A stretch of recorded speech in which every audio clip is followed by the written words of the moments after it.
Creativity is not just about Photoshop, Illustrator, or Premiere, or CapCut. It's really around how somebody takes an idea, like a mustard seed, and then it grows and sprouts into this giant oak. You worked with Mr. Tony Elumelu. You're now working with Ms. Tosin of MONIEPOINT'S. What would you say is the one or the couple of qualities that serious people like these look out for in a creative? You're a musician, so you get it. For keyboard players, I've been playing keyboards for the longest time. For PSR keyboards and maybe some Casio keyboards, there's a function called transpose. Yeah. The almighty cheat code. I come from a generation of creatives. So in the 1940s, my grandfather was a photographer in Ibadan. My father illustrated the first set of long man books that were published in Nigeria. I think the position of fathers is to hold their children and their sons in place so that regardless of what's happening at sea, they are anchored. It's so important. When I went to your page, I went to your certifications tab. Every single certification you've taken, I went to do it. Okay. I went to do it. Wow. Yeah. In 1997, I was preparing for SSE. I used to go to Ebatech because Ebatech had one of the best art schools, the School of Art and Printing. And for me, it was like El Dorado. I would walk into that place, I would just stare at sculptures, just like, wow. This is the AI generation. Everybody's saying these bots are going to replace us. I know. All our jobs are gone. Now you've created an entire festival. And I must say, guys, this is a lesson in being intentional and chasing relentlessly until you get it. This dude probably sent me, I need to go back to my LinkedIn inbox and check because I lost count. We are employing, and that's why it's applied art. You're applying art, creativity to solve a marketing problem. Something that's happened in 2012, 2013, we started to see the age of content creation come to life. The age of how marketing was evolving to now focus on content creation. It's 2040. Yes. What does the creative industry look like? I started Brodaman Asylum because I grew up without a father. At 12 years old, I lost my dad and I had to navigate learning masculinity all by myself. And that journey was easy because I had mentors. I had older men who guided, mentored, taught, and modeled what real masculinity looks like. And that is the crux of what we do here at Brodaman Asylum. And with all the madness going on in the world, we want this message and this movement to reach many more men. And you can help to do that by just liking, subscribing, and sharing it. So hit that like button and the subscribe button and help spread this message. Welcome to another episode of Brodaman Asylum podcast. I hope you guys can read because you know what this episode is about. We have the one and only Mr. Obinna Okerekeocha. I got it. Yeah. Okay, cool. Yeah, that's bad.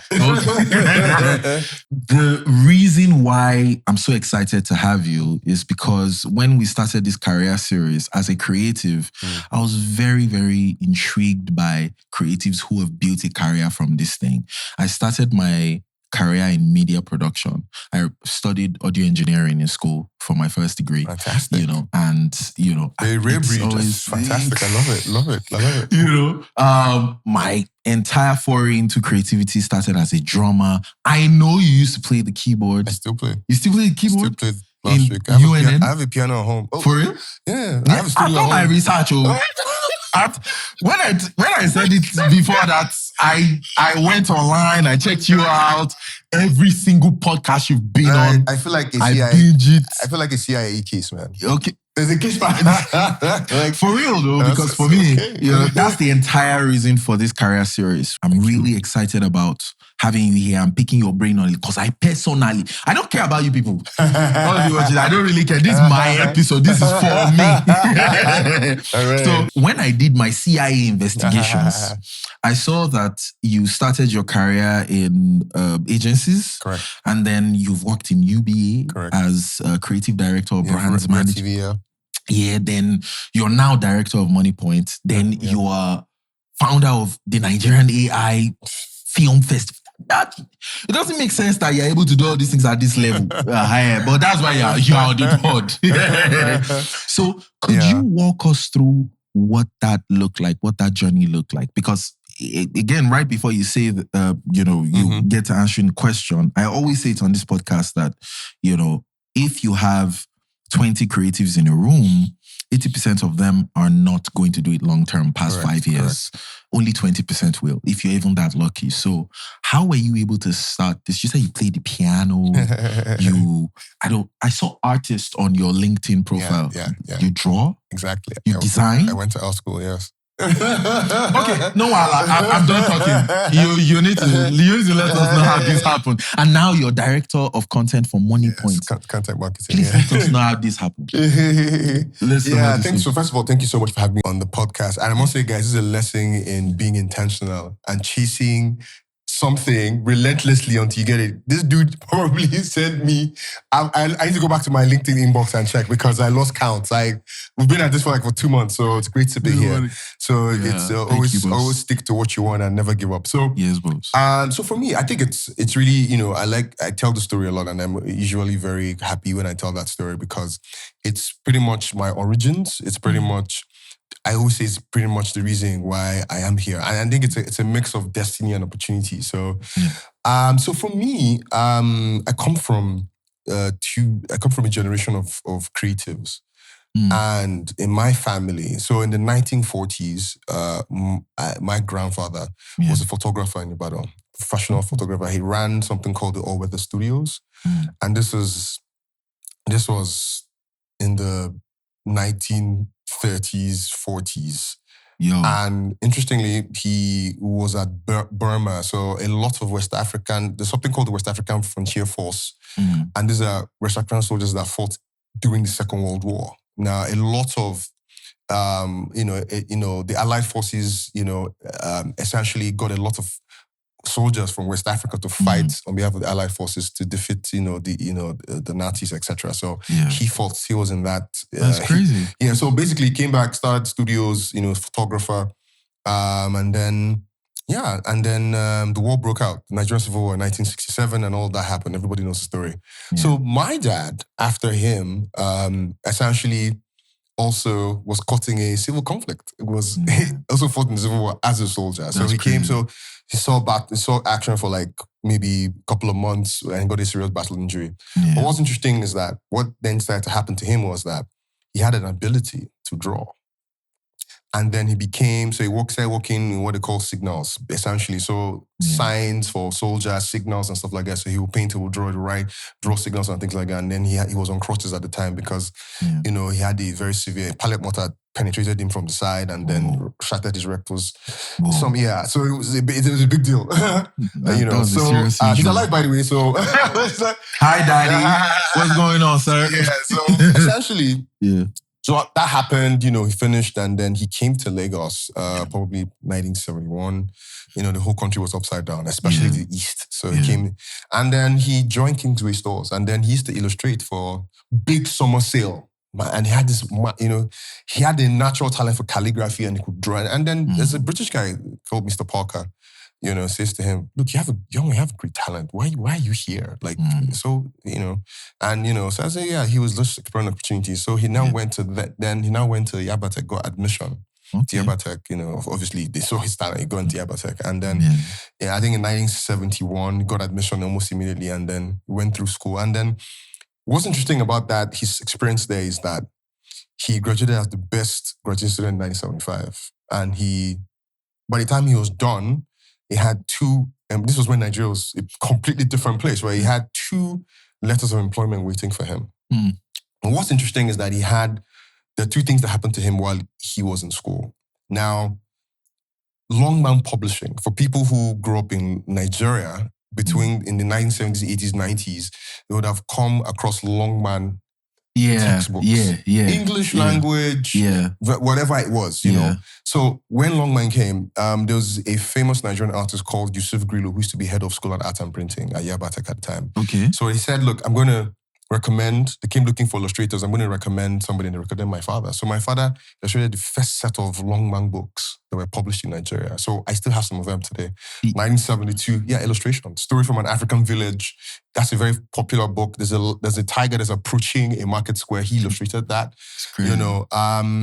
So now what's interesting is that here I was probably from between 5 and 10, or as a kid, my dad had a lot of his work in the house. Just laying around. And then I know one of the house, because I had this conversation when we were coming. I grew up in Akoka. I was born in Akoka, Obayon Street. So in that house, he had a studio, because so at the time he was working at Lintas Lagos. For those who know the advertising, he used to work in Lintas Lagos as, he was head of studio and creative director. So I have since I was, intelligent enough to know my surroundings, I've always been surrounded by art, creativity, so that's all I knew. So basically I would see, and then he would get the guys who used to work in the studio, they'll come to the house, we show them his work. We saw his drawings, like, bro. Funny thing is, I have all that stuff now. It's in my house now. So okay.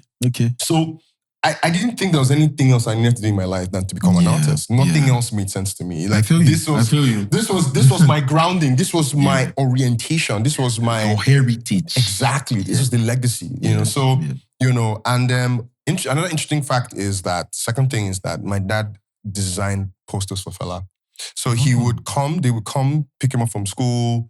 I still have some posters, which I might auction soon. But don't ask me original how many posters. I still have them like they were done yesterday. Yeah, call me first. Call me first. I call dibs. So yeah, so there's a famous artist called Lemi Garioku, for people who know the artist. So apparently I found out that my dad would do some, he would do some before Lemi eventually took over. But then he used to do album sleeves when we had, for those who saw LPs, long play, the big vinyl records. Yeah. It was art. Yeah. So the sleeves for those things were art. So he used to design for the hikers, for so many people, Shegun Bokno, So that tapestry, that very, very, very, very long, rich heritage is what inspired me. Yeah. So for me, it was very simple. I told my dad, I'm going to read art. That's nothing. I mean, like, he wanted me to become a lawyer, and I said, no, this is what I want to do. So that essentially was the backdrop to whatever it is that you're seeing now. So I went to University of Nigeria, Nsukka, fine art major. That's where pretty much, I started my, this whole journey for myself. I finished.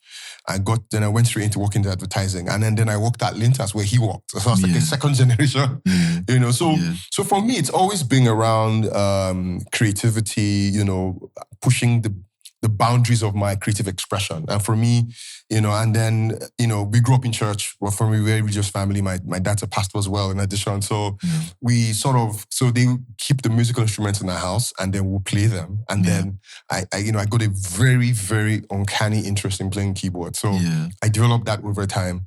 So what aside from playing in church, I compose music. I composed one of the songs on the soundtrack for a film called Married to Work. That's for an East African film that was on Netflix at some point. So so for me, it's the initial question of how I got here is really that sheer, unstoppable drive to be creative and to push the boundaries of my creativity and to see what's possible. So essentially that's what drives me. So what happened in my career was, I worked for 2 ad agencies. I started my career in 2005 at McCann Erickson, worked as a junior management trainee, junior art director, and then I went to Lintas and I became a senior art director. But in 2009, I became restless. I was like, okay, I've done this. I used to say, I've done the Y and X axis. I need to do the Z axis now, So I'm somebody who's heavily influenced by television. Growing up, I watched so much television. It was, my brothers and I, we were so fixated. We saw everything on TV, from Voltron to G-Force to Thunder Up,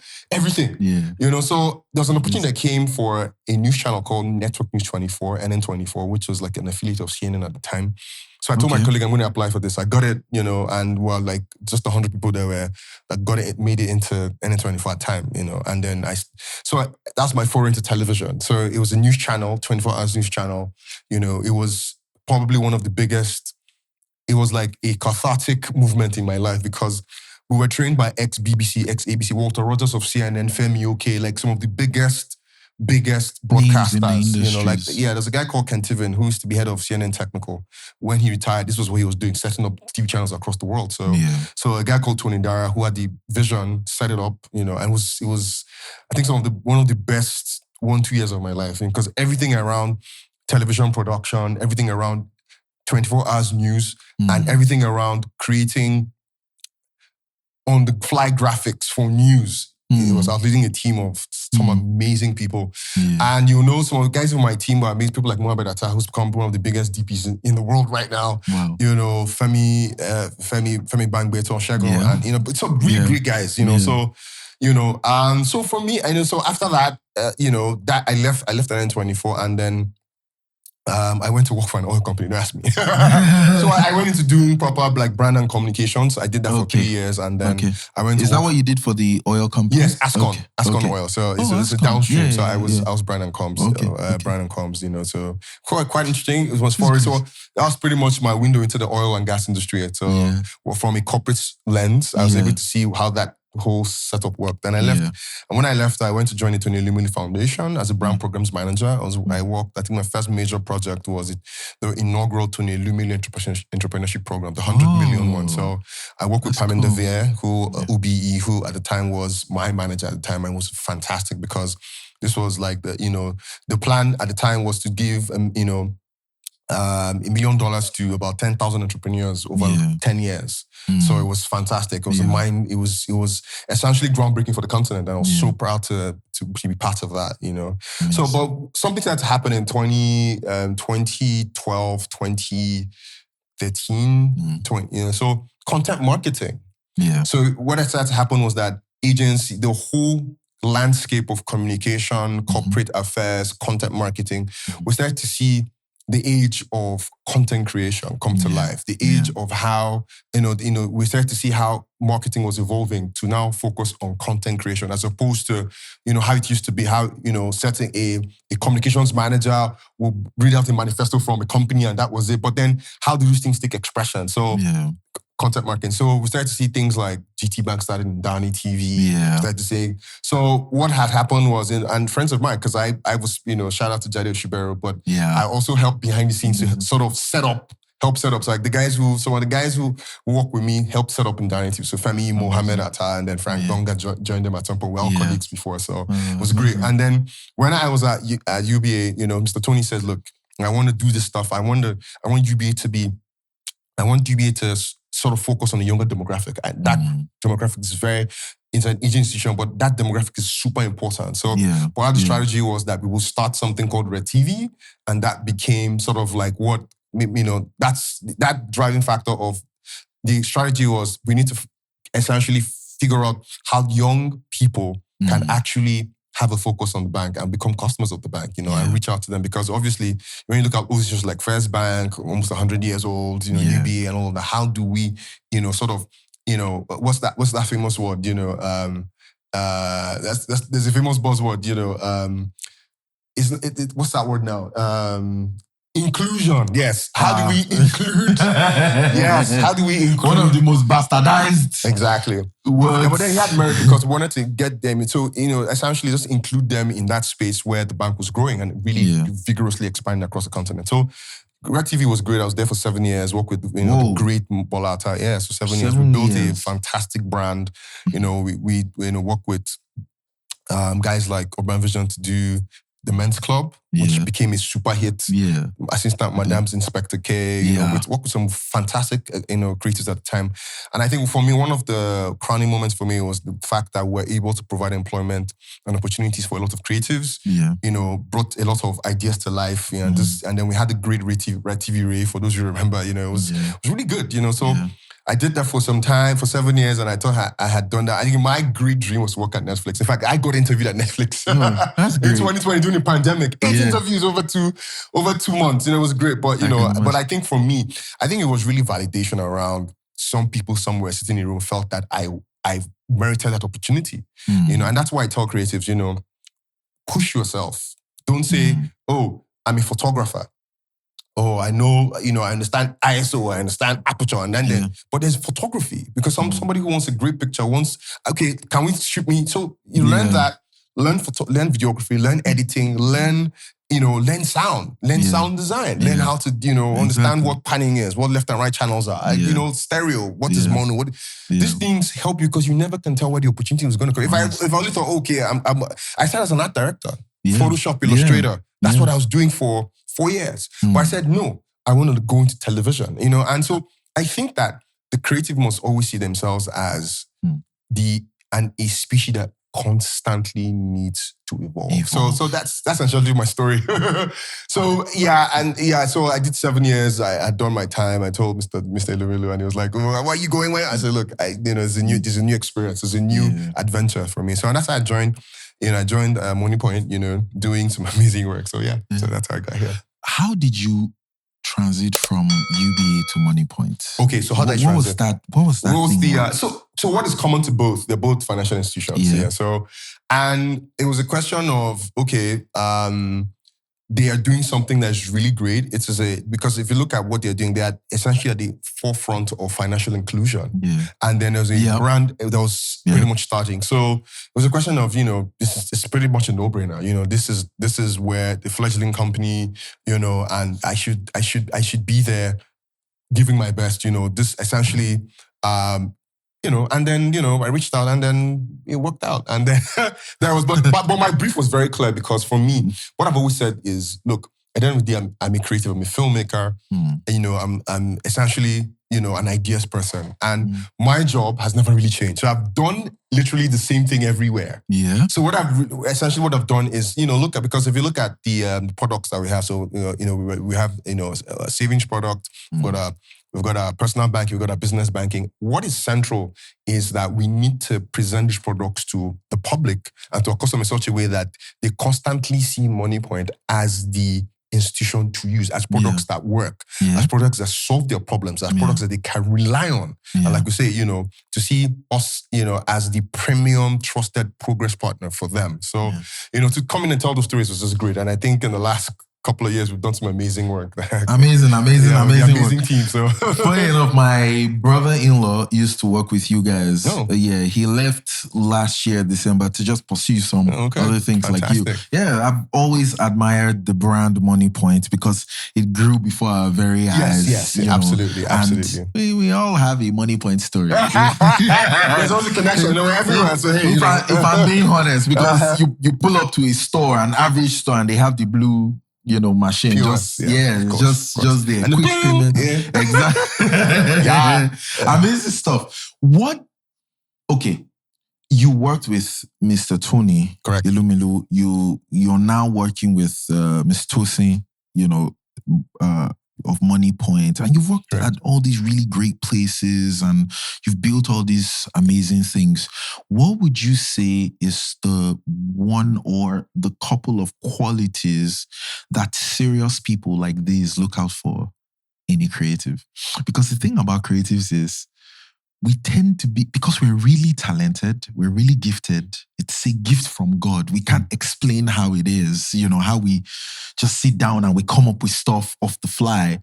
We tend to be a little bit unstructured. Correct. And that doesn't really translate in corporate environments. Correct. Those guys need to see it. They need you to draw, chart a course. Absolutely. You need to, come to them with, in some cases, numbers, projections, Those are not wishy, because money is involved, Correct. MONIEPOINT, you're not just, handling money in-house, you're handling money for millions of users. So again, what you said your goal is with, or what you said your vision is with what you're trying to do as director of content for MONIEPOINT, to make sure that people see the company in a certain light. That's the power of media. Correct. The power of media is that it shapes our perception. Correct. Every single thing that shapes culture in today's age, 95% of it is done via media, to be honest. Correct. So what are those qualities that you had, or maybe didn't have, but you had to go real quick to be like, bro, if you're going to survive here,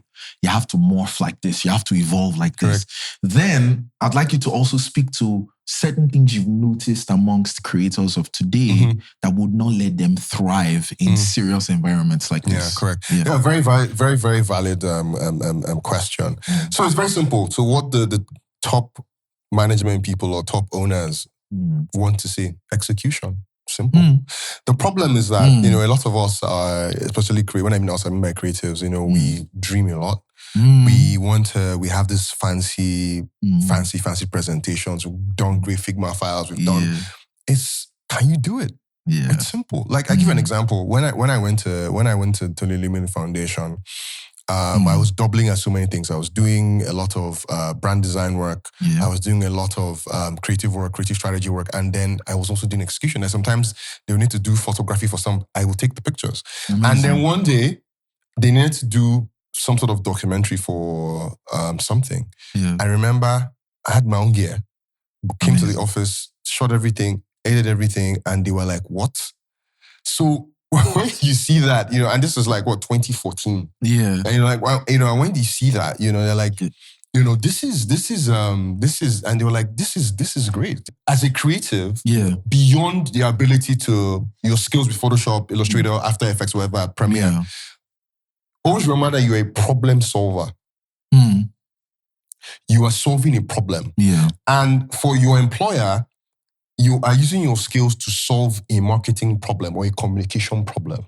So it's really not about, okay, I can use this, I can use it. I mean, if they could do it themselves, it's probably good, but not everybody can do everything. I can't be an accountant. You can't be an engineer. Somebody has to do it. So they're employing you to solve a problem. If you can't solve that problem, then there's a problem.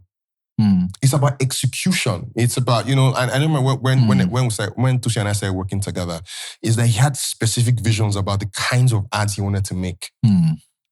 And he needed the skill set, not just to, it's not about briefing an agency. No. What is the strategy? What do we want to say? Exactly. How do we codify the messaging in our ads? What are the things we want the people to take? So you have to come to a place where you understand strategy. You have to actually be at a place where you're actually able to translate that into your execution. So it's about execution. So think execution. I know what I've realized is, in the evolution of creativity and how it works with marketing and communication, it's about making things easier for the customer to understand. It's not about, After Effects, I have 1,000 layers and I have to make this, make everything fly around and it has to look like a Nike ad. No. That's crazy. And people don't understand that the power is in the simplicity of the execution. And then as long as they get it, because I tell you what we do. We do a lot of research. Before we put out anything, we have to test it. And this is something that you can learn. And in the testing, there are certain things, there are problem spots where somebody says, it was confusing for me. It wasn't that it was bad. Confusing. And that's a problem. Once the consumer is struggling to figure out that there's a problem. And this is the mindset I want creatives to have. And let me give you a simple workflow for you. You do something and you think you've done really great. Gather a group of people who have nothing, who are not your fellow creatives, and show them something and tell them, first of all, what do you think this is talking about? What do you think this is? And then let them break it down for you. Because at the end of the day, we're a few creatives. And there are billions of people out there who are consumers. You're not going to be there to explain everything. It's like, I have my...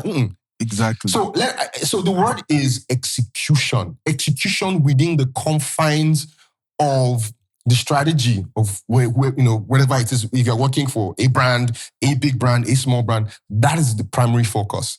You get, that's the primary. And that's what I would say a lot of, and that's what I've noticed, for, all the people I've worked with, we want it done yesterday, but, so the speed of, and again, the thing about it is that it has to come from a place of trust. So they trust that you can do it. And once you do it, and then you get to a point where, because I know creatives, we always have style. There's something I want to, what if we did? Sometimes it may not work out, but you need to have the patience to win them over with being consistent at execution. And hitting, because at the end of the day, like I said, we are employing, and that's why it's like applied art. You're applying art, creativity to solve a marketing problem. You must always know that. So those are sort of the things that those are the things that matter, because about execution. Because you can talk about strategy. You can talk about strategy for as long as it's the person who does it has more props. The person who does it. So it's not about talking, it's about doing. I remember when first time I met Mr. Elumelu, and then, I always tell people something, that I am so confident in talking that anytime, there's never a time I've had a conversation with anybody that you don't get that thing.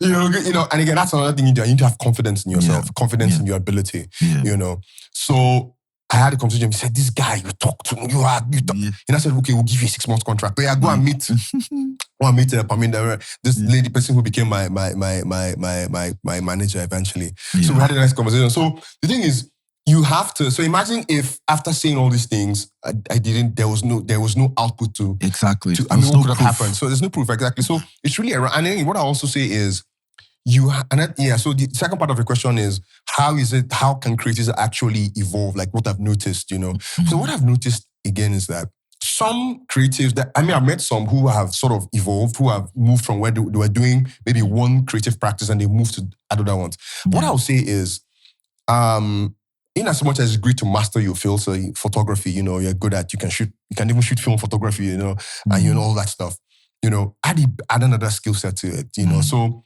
if you find yourself in a situation where you have to do something that is not necessarily in your line, you don't lose out on the opportunity. We're not saying, but we're living in a world where you have to master so many tricks. You have to master. Remain relevant. Exactly. It's so important, And as much as be a jack of all trades and master all those trades. Yeah. It's something that's possible because we live in an age where information is at your fingertips. Yeah. Like information is everywhere. I cannot be telling you about the access to AI and how that can help you. So it is so important that you sort of hone in on you. It's so important. Like at MONIEPOINT, there's something we call technical depth. It's one of our very big values. Yeah. Coming in, if you're bringing somebody into your department, you should be able to do what the person does. Simple. Technical depth. The boss should be able to do his job. And my subordinate's job. It's technical depth. So it's so important. So as a creative, your technical understanding, it's very important. Like you can come in, you can, just by looking at the lens, you can tell that's his ISO, that's the focal length, it's so important. You get my point. So, and what I'll say is push yourself. Like, I tell people, look, I started out, like I said, using, Illustrator, Photoshop and all that stuff, to get to learn. But then I moved into video editing and then I moved into that. Then we're now in the age of AI automation. How is artificial intelligence? Okay, well, I guess we'll get to that. But but we're definitely the point is, as the creative, you must evolve. Yeah. You must have the hunger to learn. And for me, it's like I consume films, I consume ads. Yeah. But I can tell you, when I was working at Lintas in 2005, I was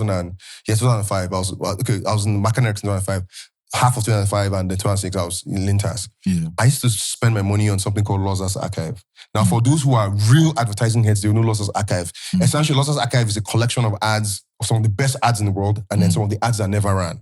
It used to be in a big compendium, big book, like this. Now, my salary at the time, I remember, was like, before it became 60,000, it was like about 30-something thousand. Yeah. And I remember that out of that money, in 2015-16, I will bring out 5,000 naira to buy those as archive. I still have my library. I think I gave one book to Mo. I need to get my book back. But I gave it to him, Yeah. So I would sit down. That's what we had the guy who used to come and we'll pay him when we get salary and stuff like that. Because I would sit down with Losas Archive and I would be inspired by ads from around the world. And that's when, even before, the Cannes Lions became a thing, you would see this at one Cannes Lions, this at one, all the awards and stuff like that, So those things, what was happening around the world was my influence. I was not, and it was, how can I do my design in such a way that it has global attention? Exactly. This was relevant. Yeah, and then I would get DVDs and that became so that has always been how I focus on things, how I want to evolve, and that's my mindset, that kind of thing. So suddenly when I found myself in 2020 having interviews at Netflix, it was again, like I said, a testament because you see that you've put in all because people, let me tell you, we live in like Dave was doing a lot of digging. People will dig. They will. What's your internet footprint? What are you putting outside? What are we? But they would search. So exactly, evolve. Learn the highest technical, whatever the technical requirements are for your role or for what it is or your craft. Get there to the max. Be the best.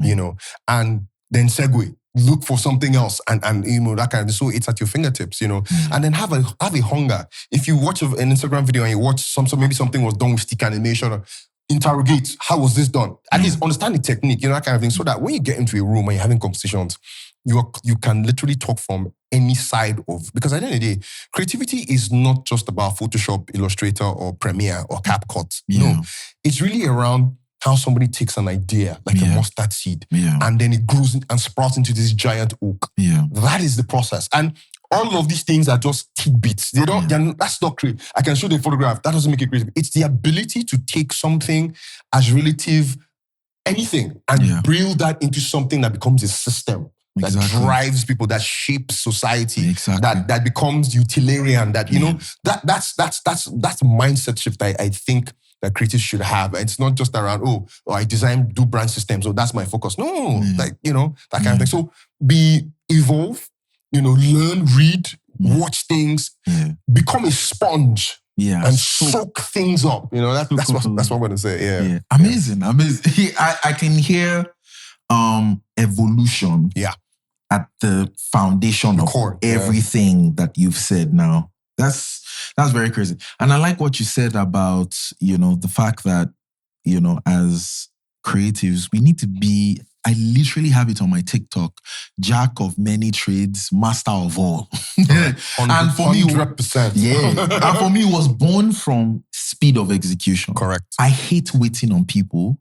And then, you know, the feedback I get from a lot of people that I work with, one of my claims to fame in the industry is that over the last 6 years, I've helped develop and produced some of the biggest podcast IPs out of Africa. So I said what I said, TWT, Toke Makinwa, you know, and a host of others, Stephanie Coca, when she had a stint with Miha and everything else, you know.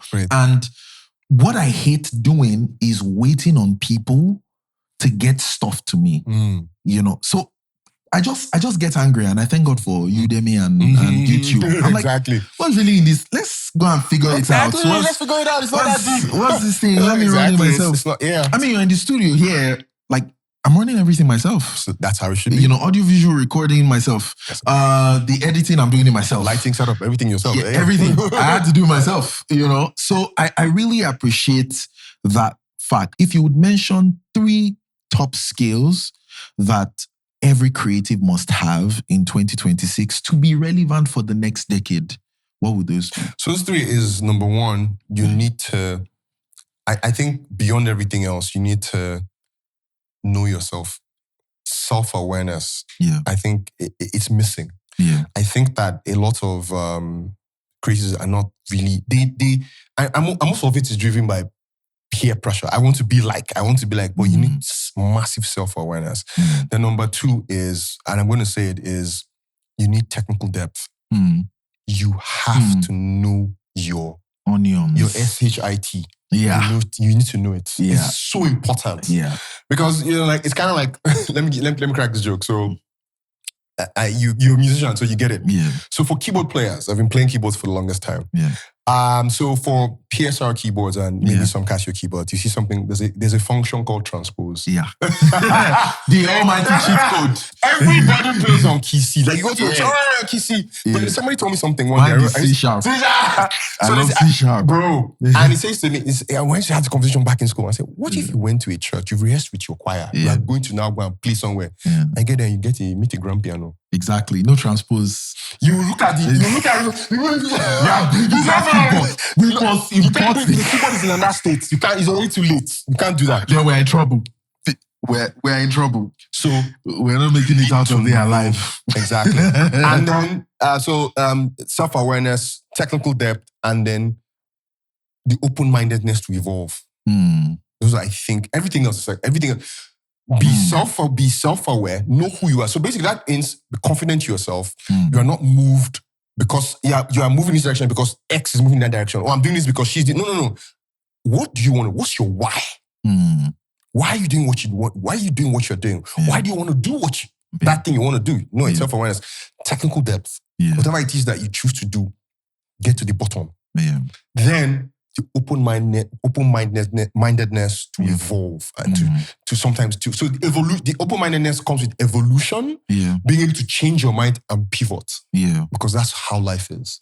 So those 3 things, if you have that, everything else is a breeze. Amazing. I couldn't help but just mull over what you were saying about your dad and how big an inspiration he was. My dad is, everything. This is Brodaman Asylum, and one of the reasons I even recorded my CTA video or the CTA bit of the podcast that shows up immediately after the intro montage was me talking about why I started, and it had a lot to do with losing my father when I was 12. And I'm very big on male mentorship here. And I'm very big on just looking at what other people have achieved. So one of the reasons why I even looked you up on, how I even found you on LinkedIn was last year, I've held a similar role to what you hold at MONIEPOINT'S. I'm head of content for WellSpot Media. We are a Pan-African marketing agency, and we've done work for a couple of brands and campaigns all around the continent, especially in Eastern and Western Africa, you know. And I found you before I got that role. And it was when I went to your page and I just looked through. One of the things I even did as well was I went to your certifications tab. Every single certification you've taken, I went to do it. Okay. I went to do it. Wow. Yeah, I went to do it. Because again, I researched, I watched podcasts you were on, and I just told myself, if Mr. Obinna can do this stuff, someone that started as an artist, I can do it too as well. So it's just I may not know him, but he can mentor me from afar. So there are two things I want to bring from this. Number one, how priceless was that relationship with your father to be able to have someone like him, you know, be in your life? Two, just how important is it for young ones, you know, the guys coming behind, to learn from the people ahead? What would be the best way to gain entry to those people, right? And what's the most important thing about mentorship? My father was, like I said, you know, he's my inspiration. He's somebody I wanted to be like him. I've always wanted to, because I feel that, you know, there's something he had, that ability he had to just, I mean, this was somebody who was like the top 3 illustrators in the world. He did a global, there's this global competition he did, poster competition, and he was 3rd in the world. So my dad designed the logo for the then Intercontinental Bank. My dad, so we used to have that famous Intercontinental, the IC one, yes, with the hexagon. The IC, CAPL. There used to be 2 political parties, SDP, Chief Kashmir Abiola, and then there's NRC, Bashir Othman Tofa. The NRC logo was designed by that ego, designed that ego. So I'm trying to paint a picture here of the kind of inspiration I had, because I said to myself, I cannot be anything less. So, but he was always like my dad, and like I would have art competitions. He would tell me, we'll discuss about the idea. I'll come and talk to him about a project. I'll talk to him about what I was doing. He'll give me ideas, you know, sometimes we went to exhibitions together. And so sometimes he would get invited to exhibitions, he send it to me, I could go. And then, you know, I started going to exhibitions even before I got to university, you know, so, you know, so it was priceless. I think that, you know, and I don't take it for granted, because, you know, hearing and sharing from your story is so important, because there's something around it's like an anchor, you know, a ship comes, docks at bay, and then the anchor goes down and it's in place where it's held in place. I think the position of fathers is to hold their children and their sons in place, so that regardless of what's happening at sea, as long as they are at that bay, they are anchored. It's so important, you know. And I had that anchor, you know, for a better part of my life. Even because my dad and I we still talk, we still see each other almost every day. Is it still active? So my dad eventually segued into, he started doing digital design. So my dad in his 50s and 60s was designing with Photoshop, Corel Draw. I'm serious. Like now his age and all that, he's now over, he's about 77 now. So you know, but he still designs, so that, you know, he gets on Corel Draw, he can design posters, design flyers, design handbills. Yeah, that's my dad. That's, you know, and it would sit. And what's interesting is that we'll debate. We'll have healthy designers debate. No, so I don't think the red was good. Well, I think his design will debate. And I actually used to love it. I used to love it, you know. So you know, so I don't think I would be here without him, even without his influence. I must say that, because I draw a lot of that, you know, and he kept his work from the 1970s. He's passed that to me. It's in my house. You know, I plan to have an exhibition. There's some who are going to call me out for this, because I've been saying this for a long time, but it's going to happen. So I have his work, you know, what's interesting is that one of my sons now draws. Amazing. He is the best fine artist, and he has the best handwriting in the entire school. And then he he's just like what used to happen to me in primary school, where all my classmates would give me their notebooks. Yeah. They do the same thing. So, Yeah. that kind of thing. So, it's so important, for you to have that anchor in your life. It's really, really, really important, For those people who don't have that kind of access, Correct. how would you advise they go about it? Because again, I'm glad you said it on the pod as credit to me that I was very consistent and I was very persistent. Look, that's the standard. and for me, the reason for that is, there's nobody coming to help me. True. And that's how I've always felt. That was one of the things True. that, was in your mind impressed on constantly, me from when I lost my father. Correct. Hey, you have to hustle. Correct. So they cannot tell you no. Yeah. If they tell you no, you keep going back till they tell you yes. The entrepreneurial mindset. Some men generally, Yeah. the average guy is shy, doesn't really want to be imposing. Doesn't want to put his problems on another person. Doesn't want I get it. and he gets told no a couple of times, and it's just like, maybe this is not just for me. I know. And how do we even access these people? People will give me the time of day. Social media is crowded. If I send a DM, they probably don't respond. Exactly. If you hadn't responded, my brother-in-law worked as a senior guy at MoneyPoint. I was going to tell him to tell somebody to tell somebody to tell you that I need to have you on the pod. So some people are not that resourceful, and they're not just that confident. You understand? This entire idea of doing it afraid and just go. Some people don't really.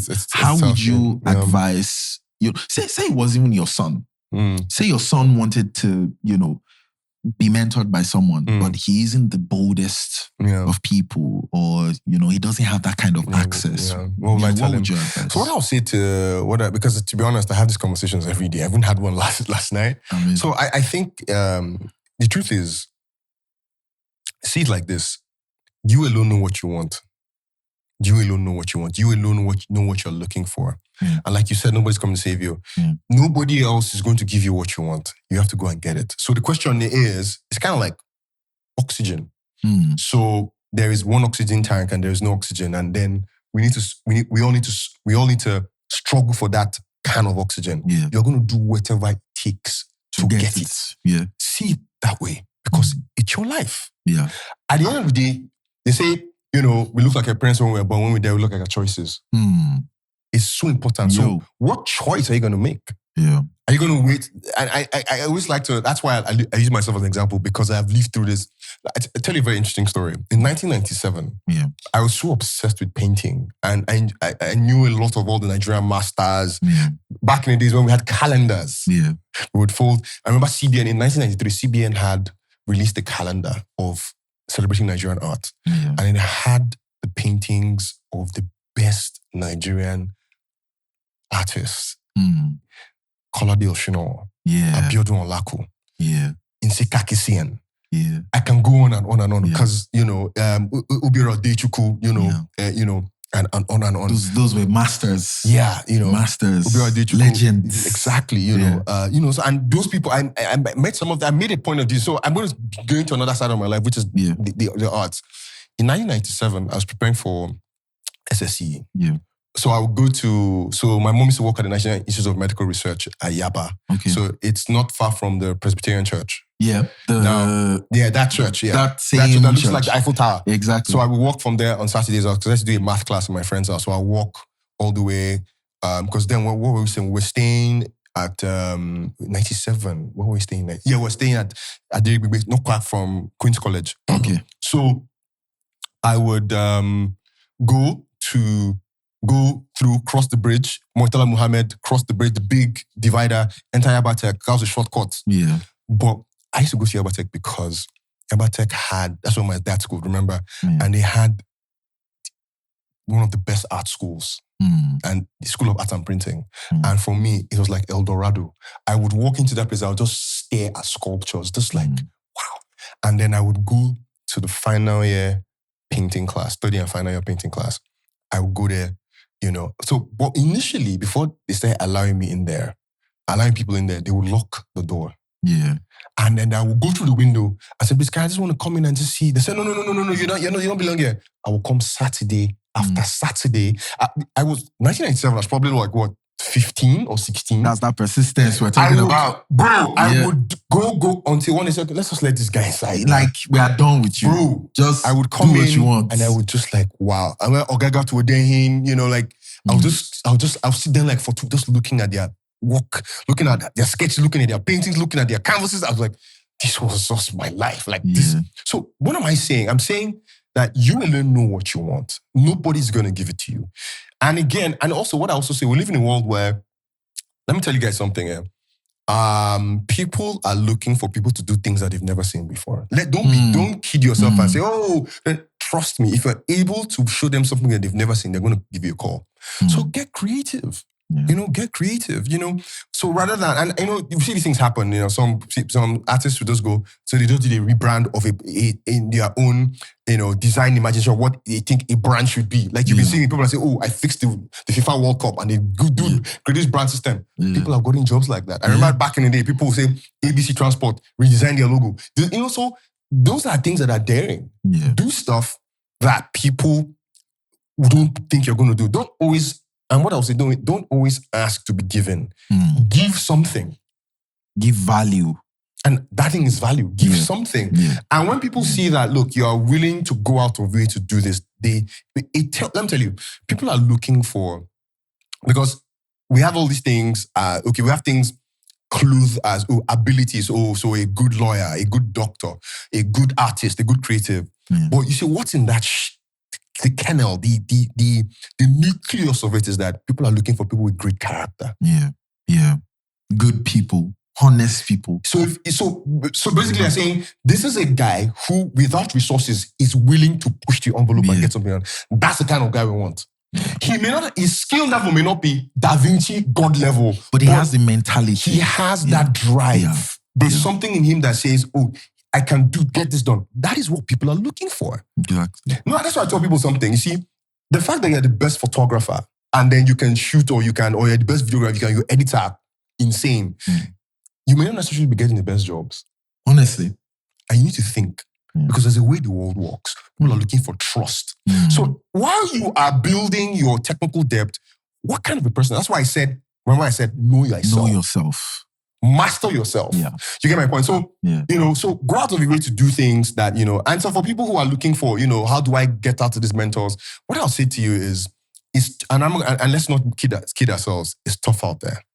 It is tough out there. You just have to be madder than them. So you have to figure out, how do I stand out in a crowded room? So, let me give you crazy and let me give it. So what if you, like for instance, everybody has read Otedola's book about his, he released a book and everybody went to read, maybe I'll find how he became richer. So what if, I don't know if anybody has done it, possibly. So what if you did a book review of his book and then emailed it him and said, here are my top 10 things of why I think this is a great book or something. That's an idea. Or you get my point. So my point is, always look for how you can offer value. That is uncommon. You have to do some thinking. Don't always, it's not always about what you think. It's about what can you do. Put that into practice. Execute something. Because it's not so it's what I mean, this Elon Musk will tell you, okay, we're not really looking for certificates. Like, what can you do? What can you actually do with your hands? What have you done? What have you been able to do? And that's why I keep telling people, have the culture of doing, because the day the spotlight shines on you, you can get all those things you mean.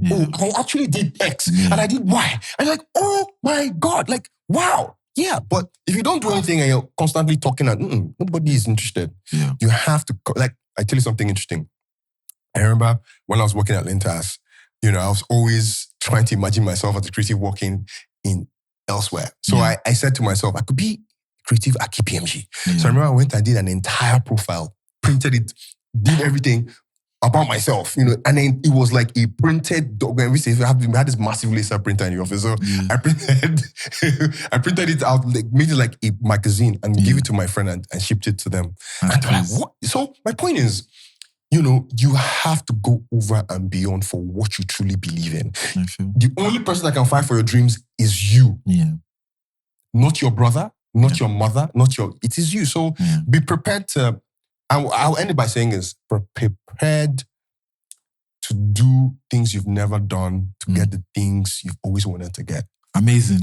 Let's talk about the Nigerian AI Film Festival. Yes, my baby. Yes. What was that about? What great. were you thinking? What were you smoking? What were you drinking? Yeah. How did that come about? What is it? Yeah. You know, what's going on? This is the AI generation. Everybody's saying these bots are going to replace us. I know. All our jobs are gone. Now you've created an entire festival. Yeah. So what's that about? So what's that about? I mean, it's for me, okay, so, as a filmmaker and somebody who likes to innovate within that space. So 2 years ago, I wanted to build a vertical content engine. And my wife and I were building it. So my wife has a technical background and, we brought together a team and we're building it. Because what I did was I did some research. So I found out that women were getting involved in something that was quite clandestine, like they want to talk about it. And what are they doing? They're watching drama box and they're watching real shots. Basically, these shows are vertical drama shows, are from China, Korea, where they essentially give you 2 episodes for free, and then to unlock the rest, you got to pay. She's smiling. I'm not sure she knows what I'm talking about. So that No. I had a friend who told me he's an ambassador for those kinds of things, bro. I have like some friends. One friend told me she had at the time she had spent not sort of $500,000 that her husband cannot know. I had another friend she said, I had a friend living in the UK or US. I think she lives in the US. She lives in the US. We're saying that she spent at least almost 5, like not worth of $3,000 that they could just to access. So I did some research. I'm like, no African company was making stuff. So Real Shots is the pioneer. It's made by some guy, Chinese dude. And the company was already valued at $300 million at the time. This was like 3 years ago. And Time Magazine did a piece on him. Then I checked Drama Box, this one shot, none made by Africans. Let's even forget Nigeria. I was like, wait a minute. Are you saying no? There's a gap here. So I told my wife, this is what's happening. This is what's happening and all that stuff. So I said, look, we're going to do this stuff. This is what we're going to build it. I know exactly how to put together a film, a team and stuff like that. Anyway, I said I was going to build that. One day I was having it because all my crazy ideas come to me when I'm in the bathroom. Yeah. And something said, AI is going to kick everybody's butt, right? I said, you know what? I also did no AI Film Festival in Africa, none. I said, I'm going to start an AI Film Festival. And that's how I started. So last year, before I announced on my birthday, April 5th, I was going to start the first AI Film Festival. And for me, it's really around one thing. One question: what is the future of African storytelling? I think for me, it's at the intersection of art and technology. So how it happened at Alliance Française last year. It was great. I had people come from Los Angeles. I had people come. It was crazy. Amazing. And for me, it's really around this, that somebody sitting somewhere in the north, if he has an idea, he can bring that idea to life. He doesn't need to spend thousands of dollars on gear. He has a story to tell. He can tell that story. And for me, that was the driving force. And today, we have a community of over 700 AI, enthusiasts, creators, filmmakers. Now we're going to have the next edition at the Alliance Française on the 19th and the 20th of September this year. So I'm excited. Do I get an invite? Oh, of course. I get an invite.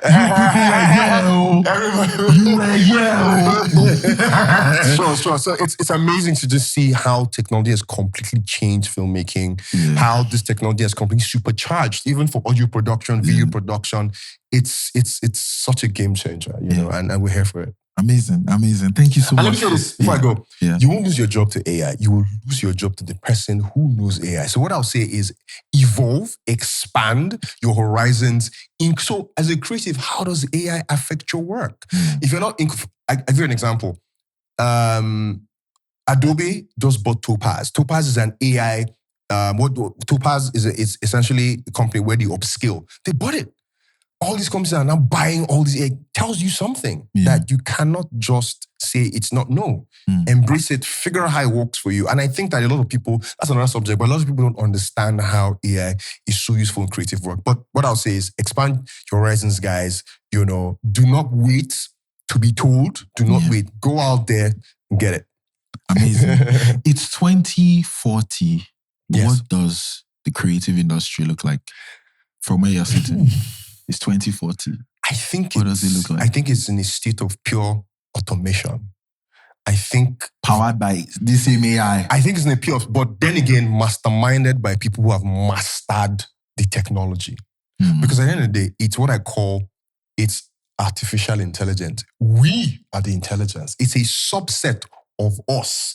So we must master it. I know there's ASL, which is artificial intelligence, which is completely different. I get that. But what is important is that it's about us. It's about what you put in. It's about, the power of your prompting. It's about, at the end of the day, it comes from you. So you must master it. You guys, I don't even know what to say to you at this point, but you know what to do, right?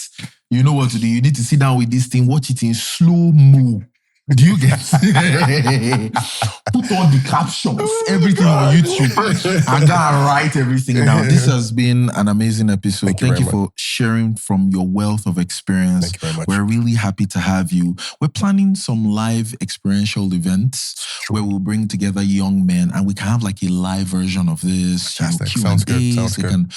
Sir, you're going to come back. No problem. Are you going to help us? Oh, yeah, sure. You guys are family now, so hey. You know what will happen if you don't come back? I'll disturb you till you do. No, I'm more of the same. I know.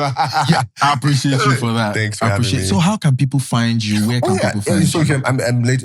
My name is my name everywhere. So Obinna Okerekeocha, LinkedIn, X, Instagram, Threads, TikTok, Obinna Okerekeocha. Find me. Amazing.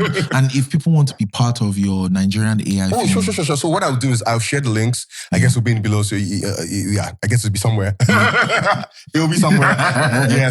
So you can join our community if you want to join. And then, we should make an announcement for the event formally. Yeah, but it's going to be at Alliance Frontier 19 days. Fantastic days of just seeing the best of technology. Yeah. Amazing. I'll go there on my camera and give you guys a peek into what happens. Sure.